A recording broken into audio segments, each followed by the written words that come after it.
মাগরিবের নামাজের পরে ছোট্ট একটি দোয়া 7 বার পাঠ করবেন। নবীজি বলেন 70টি বিপদ থেকে আল্লাহ পাক তাকে হেফাজত করবে, এবং এই 70টি বিপদের মধ্যে সবচেয়ে ছোট্ট বিপদ হলো আল্লাহ পাক তাকে দারিদ্রতা থেকে মুক্তি দান করবেন। আপনি কল্পনা করতে পারেন 70টি বিপদের মধ্যে যদি ছোট্ট বিপদ হয় দারিদ্রতা, তাহলে বড় বড় বিপদ কি হতে পারে। আমি এই হাদিসটা পড়ে অবাক হয়েছি। নবীজি সাল্লাল্লাহু আলাইহি ওয়াসাল্লাম বলেন, তিরমিজি শরীফের 3601 নম্বর হাদিসের মধ্যে আল্লাহ রাসূল সাল্লাল্লাহু আলাইহি ওয়াসাল্লাম বর্ণনা করেন, নবীজি সাল্লাল্লাহু আলাইহি ওয়াসাল্লাম বলেন 70টি বিপদ থেকে আল্লাহ পাক তাকে হেফাজত করবে, এবং সবচাইতে ছোট্ট বিপদ হলো তাকে দারিদ্রতা।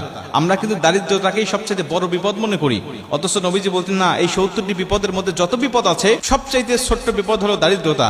বাদ বাকি 69টি বিপদ কত বড় বড় হতে পারে একটু কল্পনা করেন আপনি। তার মানে আপনি যদি দোয়াটি নিয়মিত পাঠ করেন, আপনার যত বড় অসুস্থতা থাকুক না কেন আল্লাহ পাক আপনাকে পরিপূর্ণ শেফা দান করবে। আপনি যদি এই দোয়াটা পাঠ করেন, আপনি যত বড় বিপদের মধ্যে থাকেন না কেন, আপনার দেওয়ালে পিঠ থেকে গেছে কোনো সমস্যা নেই, আল্লাহ পাক এই কঠিন বিপদ থেকেও আপনাকে হেফাজত করবে। আপনি যত বড় দুশ্চিন্তার ডিপ্রেশনের মধ্যে থাকেন না কেন, এই দোয়াটি যদি আপনি নিয়মিত পাঠ করেন, আল্লাহ কঠিন কঠিন দুশ্চিন্তার ডিপ্রেশন থেকেও আল্লাহ পাক আপনাকে সম্পূর্ণ হেফাজত করবে। হাদিসটি হযরত আবু হুরায়রা রাদিয়াল্লাহু তাআলা আনহু বর্ণনা করেছেন। তিনি বলেন, নবীজি সাল্লাল্লাহু আলাইহি ওয়াসাল্লাম বলেন, তোমরা লা হাওলা ওয়ালা কুওয়াতা ইল্লা বিল্লাহ এটুকু সবচেয়ে বেশি বেশি পাঠ করো। কেন? এটা হলো জান্নাতের রত্ন ভান্ডার। এই লা হাওলা ওয়ালা কুওয়াতা ইল্লা বিল্লাহ এটা হলো জান্নাতের রত্ন ভান্ডার। যদি কোনো ব্যক্তি এই দোয়াটি বেশি বেশি পাঠ করে, তাকে জান্নাতের রত্ন ভান্ডার দান করা হবে। কল্পনা করতে পারেন, জান্নাতের রত্ন ভান্ডারের মালিক যদি আপনি হয়ে যান, তাহলে দুনিয়াতে আপনার কিসের সমস্যা, কিসের দুঃখ, কিসের ব্যথা, কিসের বেদনা, আপনি তো দুনিয়ার জমিনে সবচেয়ে সুখময় শান্তিময় একজন মানুষ।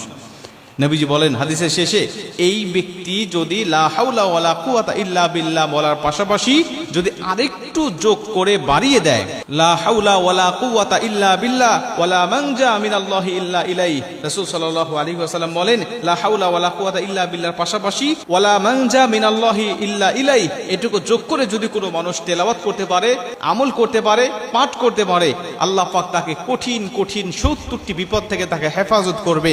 আল্লাহ পাক তাকে মুসিবত থেকে, দুশ্চিন্তা থেকে, রিজিকের অভাব থেকে আমার আল্লাহ পাক তাকে সম্পূর্ণভাবে হেফাজত করবে।